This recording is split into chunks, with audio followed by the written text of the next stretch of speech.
Good morning from WKYT News. I'm Bill Bryant. We welcome you to Kentucky Newsmakers. A little later, we'll talk about all the housing challenges in central Kentucky and beyond. Charlie Lanter will join us from Lexington City Government shortly. But Versailles Mayor Brian Traugott is here. He is about to make a big change in his life that will also mean a major change for the city he has led for 11 years. Traugott will take a key role at the Kentucky League of Cities, which advocates for and advises local governments across the state. In more than a decade, the mayor knows that not every decision he made was popular, but he is proud of the projects he saw through. Economic development that has helped push along the city, and he says he's promoted a sense of community along the way.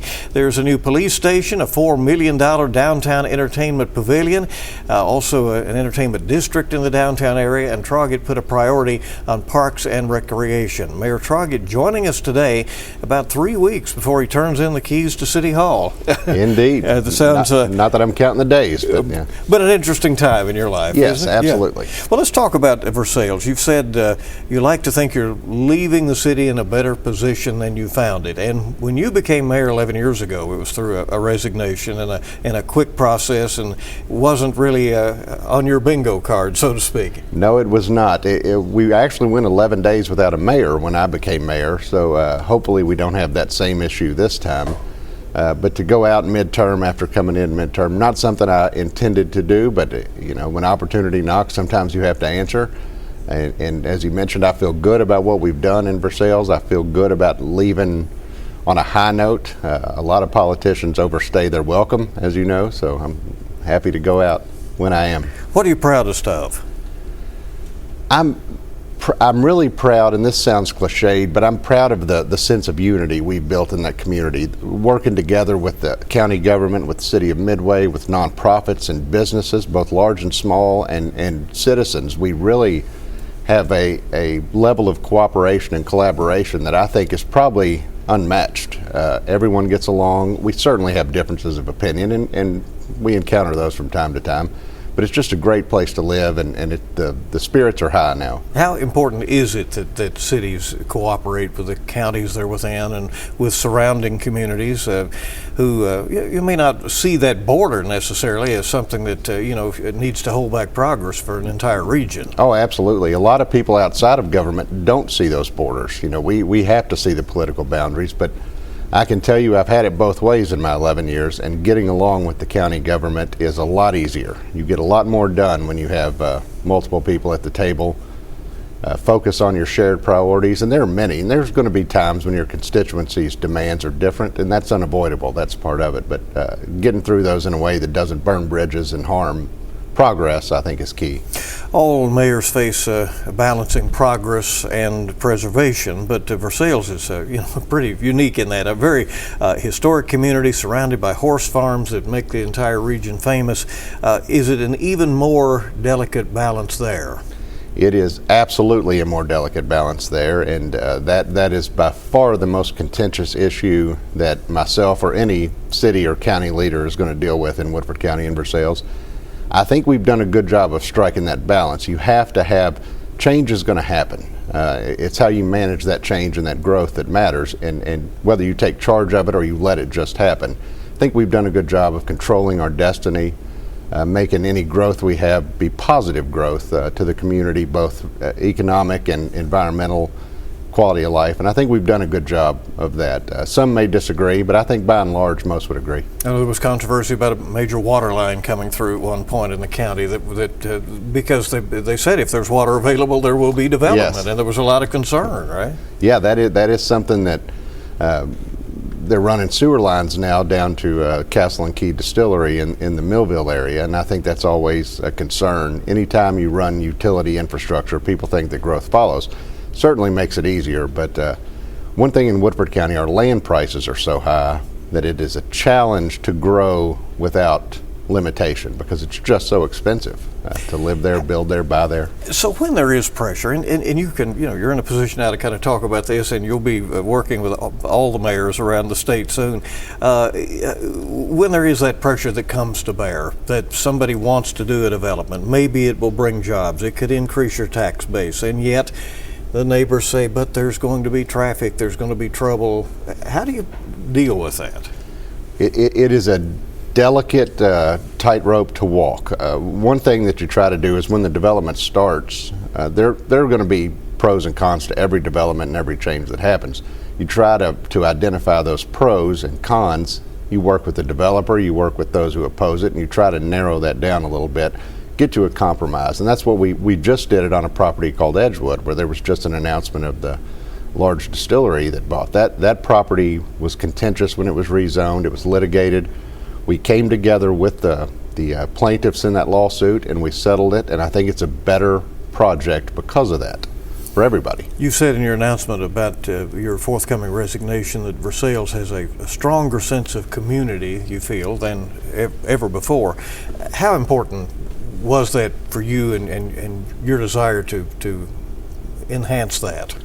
The feeling of community coming together, whether it be civic events, whether it be in times of disaster or hard times for families, is to me the most rewarding thing of living in a smaller community.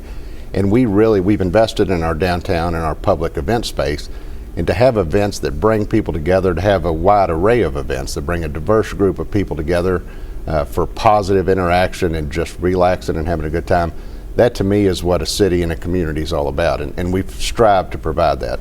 How's that going with the downtown entertainment district? It is good. We had our soft opening in June. We've had a handful of large events there, and it is fantastic. You don't know who will replace you as mayor. You do know the process, so I want to ask you a little bit about that and what advice you would have for whoever succeeds you in the mayor's chair. The advice I would have for whoever succeeds me in the mayor's chair is to not fall into the trap of telling people what they want to hear. Building up a level of trust with a constituency is key. People are not always going to agree with you. There's going to be a lot who vocally disagree with you, but you never want your integrity to be called into question. So tell people not what they want to hear and leave them disappointed a year later. Shoot them straight up front. And I think when people give you the benefit of the doubt that they trust you, that you're genuine, it makes it a lot easier, even when they don't agree with you. Give us a little bit of well, first off, on that process, that will be decided by the council itself unless they can't decide, right? Yes, the city council will have 30 days. My resignation will be effective October 1st. So on October 31st, if they have not made a decision, then Governor Beshear will promptly make a decision. Give us that view from the mayor's chair when you're there and the meeting room starts filling up. And do you usually know that there's something contentious that's going to happen when you see a crowd in the chairs? Absolutely. We really, to the point of promoting unity and good feeling, we've avoided a lot of those type of scenarios over the years. And knock on wood, I hope that continues beyond my tenure. Tell us about your job at the Kentucky League of Cities. You'll no doubt your experience as mayor will come into play because you'll be dealing with a lot of people doing that job, right? Absolutely. I have loved Kentucky League of Cities. It's been a valuable resource when I was a new mayor and throughout even today. They just provide such great services to city governments. The tools, a lot of mayors in this state don't have the luxury of having a full-time position like Versailles does. So they have other jobs, they have other obligations.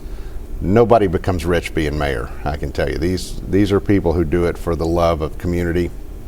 So to be able to be a part of providing those tools to let them do their jobs as best they can, that's going to be extremely rewarding. And to share some of the experiences and successes and failures that I've had in my 11 years, and there's been many of both, is going to be extremely rewarding. And to have the opportunity to do that with an organization and with people in the organization that I hold in such high regard.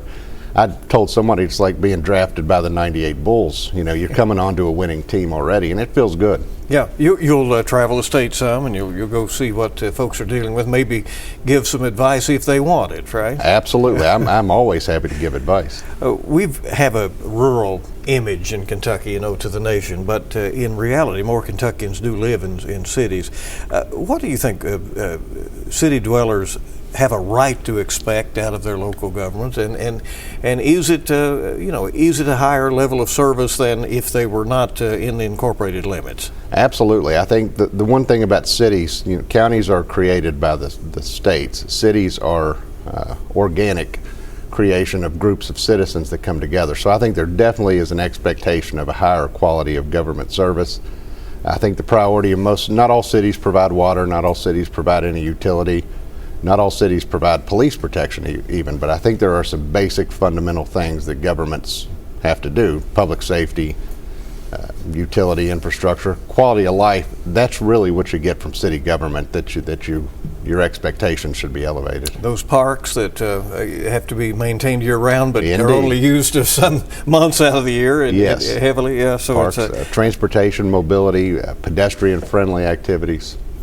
What are some of the challenges that you expect to hear in other cities? I know that housing, it's an issue in Versailles. It's an issue for lots of communities. We're going to be talking about that with Charlie Lanter here in just a bit. Yeah, housing is an issue. A lot of the issues we face in city governments in Kentucky are issues that are nationwide, and the solution is probably going to be larger than what we can do in our local communities. But to be able to, the good thing about having so many cities, you can try a lot of approaches to some of these problems and see what sticks and what works and what doesn't, and throw some things at the wall. So everybody's facing some of the same problems. There are obviously unique issues in every city, but housing is a huge one.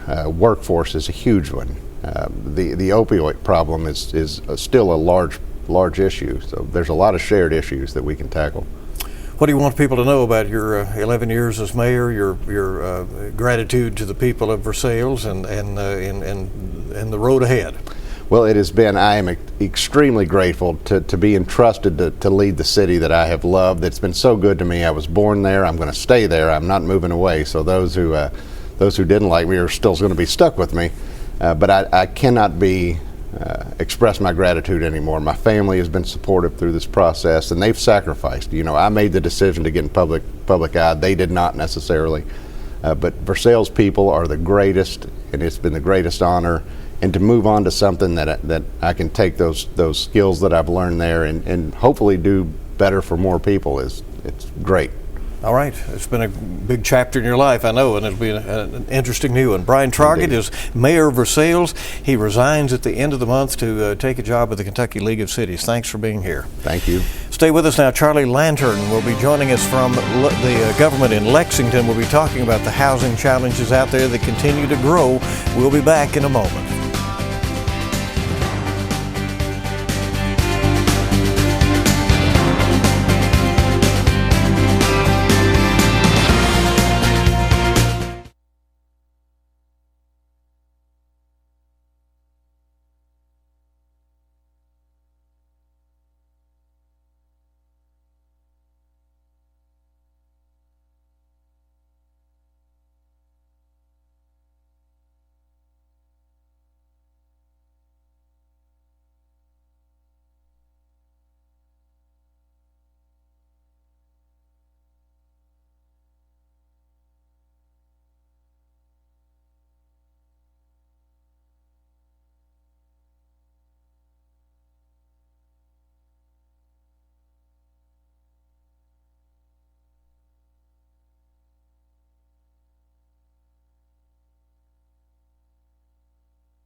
Welcome back to Kentucky Newsmakers from WKYT. Kentucky faces a housing crisis. Some experts are predicting it will get worse.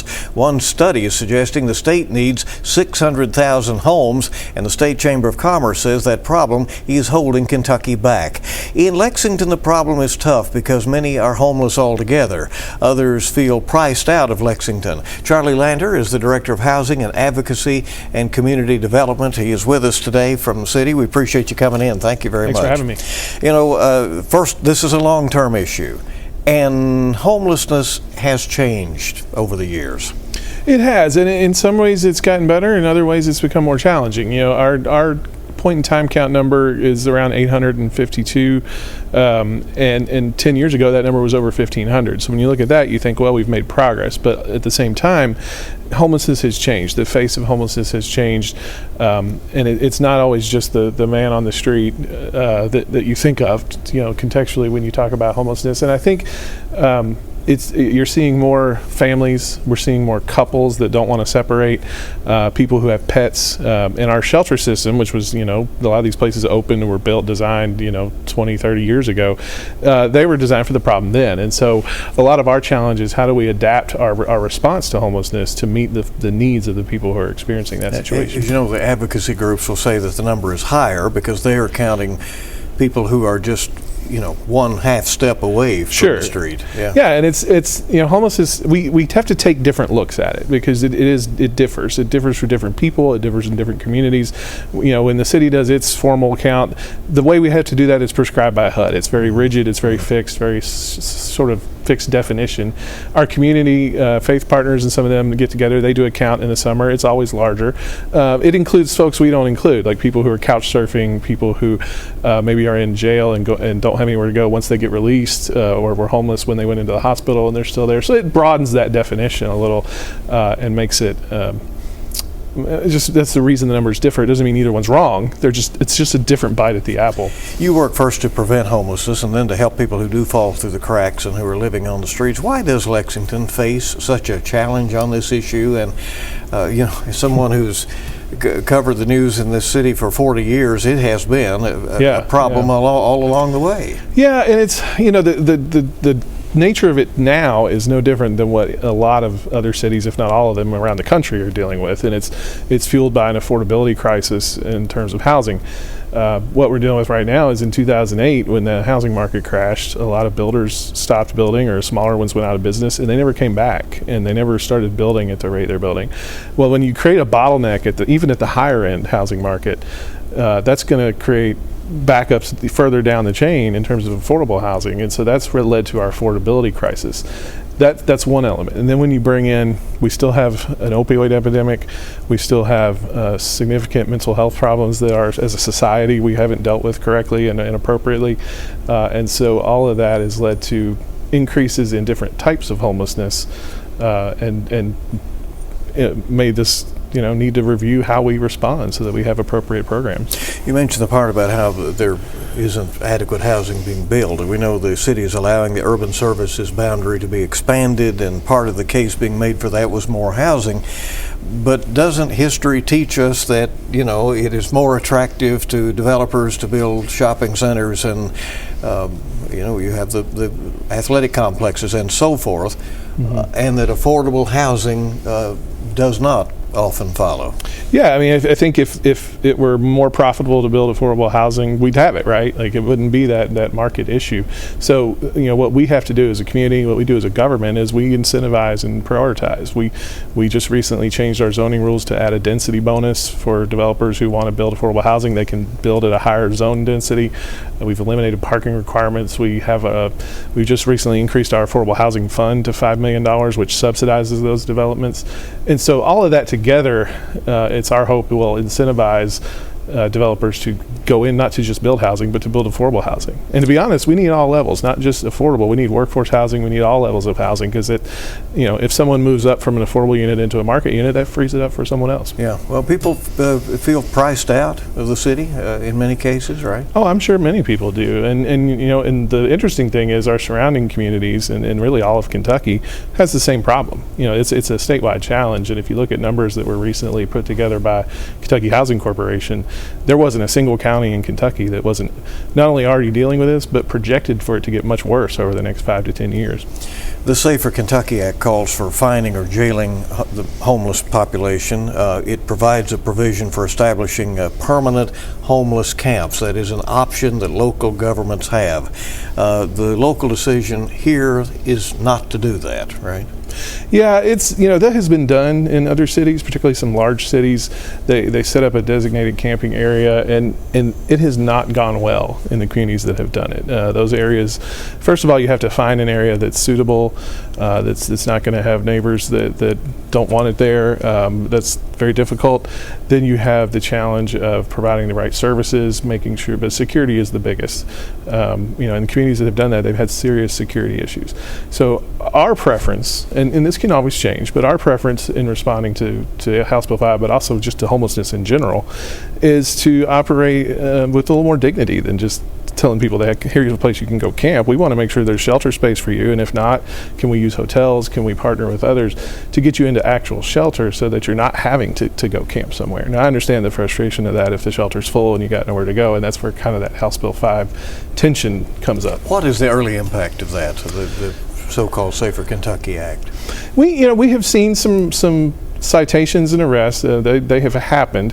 I don't think anybody's done any jail time or anything on it, and it's difficult. It's a challenge for us because our goal is never to arrest someone or to penalize someone for a status like homelessness. That's just silly. And so when we encounter them, the first thing we're doing is connecting them with street outreach people who can help get them to shelter, to housing, to some sort of assistance.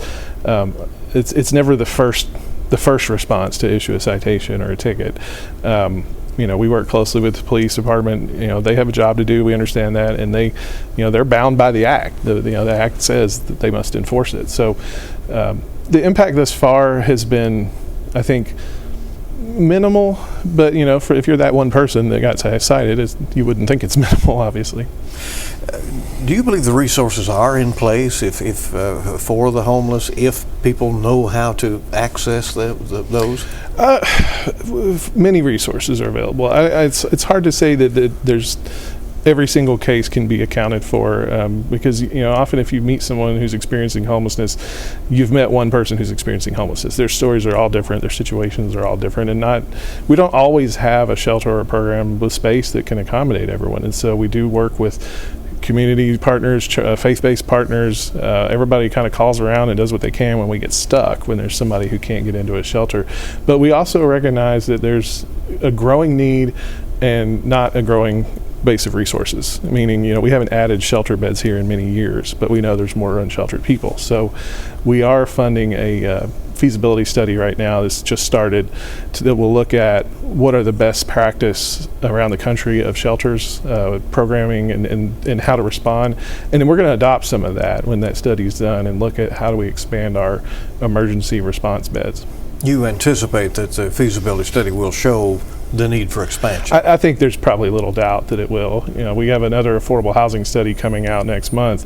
That is certainly going to show that we have an affordable housing crisis because we already know that. There's been other studies, and I think these studies are confirming what we know as a community and what we feel in our community. And when we talk to our neighbors and our friends and our churches, we know this is out here, and we know we all need to come together and find a way to fix it. And with the housing, it's affordability of buying, but rent as well just keeps going through the roof, right? Yeah, we're fortunate, at least in recent months, that seems to have stabilized. A lot of it was driven by the pandemic, and it just continued with the rest of inflation as that went up.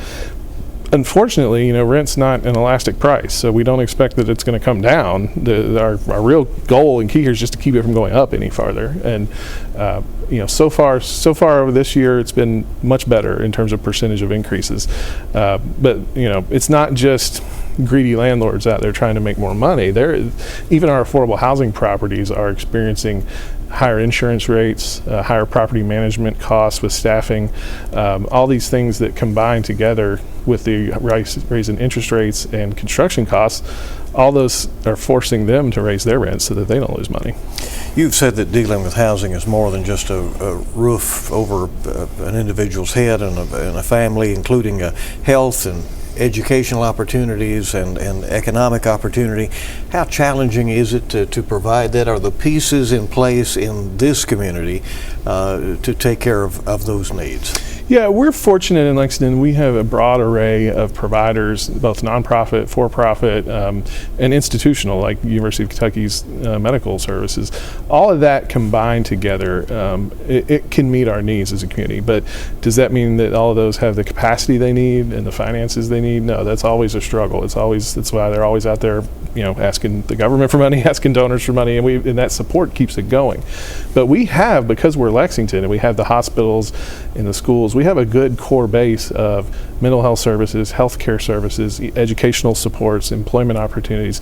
It's really about helping the individual navigate all that system, because it can be overwhelming to get to the housing or the employment or whatever it is their particular need is. The city received $10 million from the state legislature, and local banks and Transylvania University teamed up for a project off North Broadway, and there are other such projects going on, right?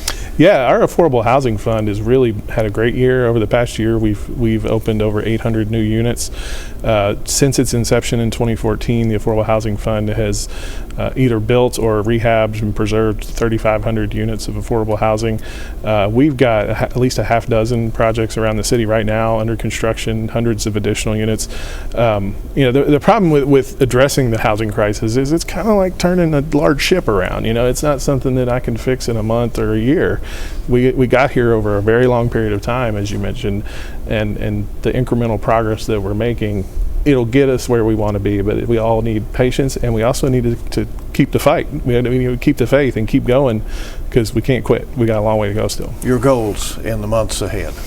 Well, we're looking forward to winter. We're always really busy in the winter, trying to make sure everyone stays safe and has somewhere to go out of the cold. We're finalizing our plans for this winter.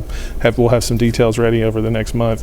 And that's our biggest goal, obviously, going into the next 6 months or so, is just keep everybody safe and warm. That's the first goal.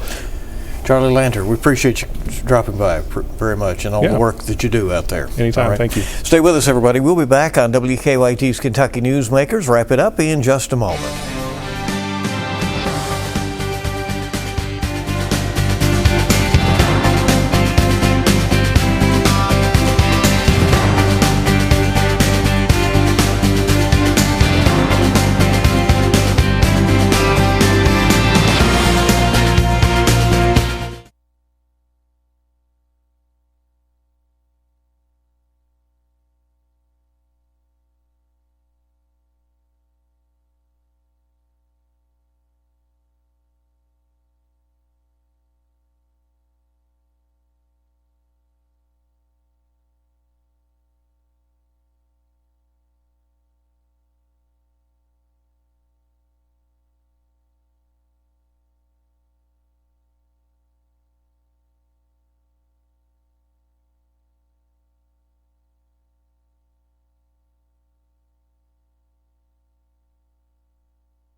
And we sure appreciate you being along for this edition of Kentucky Newsmakers. A reminder, we'll keep you right up to date on the campaign coverage out there on WKYT News and WKYT.com. That is Kentucky Newsmakers for this week. We certainly hope you make it a good week ahead.